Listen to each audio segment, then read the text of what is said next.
अस्सलाम वालेकुम। बस ड्रामा सीरियल बेबीबाजी की बहुएं जिसमें आप लोग देखेंगे कि वासिफ को पता चल गया कि फ़रत ने इसके जासूसी के लिए मोबाइल में ऐप किया है, तो घर आकर फ़रत पर गुस्सा किया और सब बता दिया कि हाँ मैं मिलता हूँ रामीन से, वो भी हर रोज़, वो मेरी बिज़नेस पार्टनर है।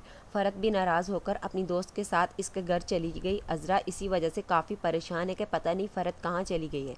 वो वासिफ से भी पूछती है, वासिफ ने नहीं बताया तो अज़रा सारी बात जमाल को बता देती है कि फ़रत घर से गायब है। जमाल भी वासिफ को ज़बरदस्ती ले आया कि इसे ढूंढते हैं, शायद फिर वासिफ से इसकी दोस्त का या इसके पार्लर का एड्रेस मिल जाए तो वहाँ अज़रा ही जाएगी इसको मनाने। तब वो फ़रत से बात करेगी। फ़रत तो यही कहती है कि वासिफ को अपने किए पर शर्मिंदगी नहीं है, मैं इसलिए वापस नहीं जा सकती। अज़रा इसे समझाती है कि मैदान को खाली छोड़ना कोई अक्लमंदी नहीं है, वरना तुम्हारे साथ भी वही होगा जो मेरे साथ हुआ। शायद फ़रत भी शर्त रख दे कि वासिफ मुझे मनाने आए तो ही मैं जाऊंगी। तो फिर अज़रा भी वादा कर लेते हैं कि वासिफ तुमसे माफ़ी ज़रूर मांगेगा। लेकिन उधर पुप्पो तो वासिफ को यही समझा रही हैं कि तुम माफ़ी मत मांगना वरना रोज़ का मामूल बना लेगी। पुप्पो तो वासिफ के काफ़ी कान भरेंगी। लेकिन वासिफ को फ़रत की कमी तो महसूस होती है। जब वो कमरे में जाता है तो खाली कमरा देखकर इसकी याद तो आती है, लेकिन शायद पुप्पो की बातें याद करके सोच लेता है कि माफ़ी नहीं मांगूंगा। अस्मा को भी नसीर बता देता है कि मुझे पहले से इल्म था कि वासिफ रामीन से मिलता है, और जब इस बात का इल्म फ़रत को होगा तो बहुत बड़ा हंगामा होगा।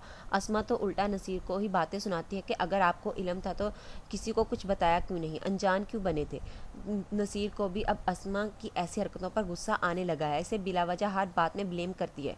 वो भी कह देगा कि मैं तो आदमी ही गलत हूँ, तुम्हें आज इल्म हुआ है, कहकर वहाँ से चला जाएगा। हो सकता है कि अस्मा नसीर को मना ही ले। वलीद भी वासिफ को समझा रहा है कि रामीन से मिलना बंद कर दो, तुम्हारा घर ख़राब हो जाएगा। इस रामीन की वजह से आप अपनी खुशियाँ दाव पर लगा रहे हैं। लेकिन वासिफ पर तो भूत सवार है रामीन से दोस्ती निभाने का। वो तो कह देता है कि मैंने किसी से मिलना है या किसी से नहीं मिलना, ये फ़ैसला मैं खुद कर सकता हूँ। वासिफ के कान बनने वाले अब दो हैं, एक रामीन और दूसरी पुप्पो, इसलिए शायद वासिफ इतनी आसानी से फ़रत के साथ ठीक नहीं होगा। अभी तो पुप्पो घर की खुशियों बर्बाद करेंगी, तब सबको अज़रा की बातें समझ में आएंगी। तो व्यूअर्स, आपको क्या लगता है कि वासिफ घर वालों की बात मानकर फ़रत को मना लेगा या फिर पुप्पो की बातों में आ जाएगा? अपनी कीमती राय का इज़हार कमेंट सेक्शन में ज़रूर कीजिए। मिलते हैं अगली वीडियो में, तब तक के लिए अल्लाह हाफिज़।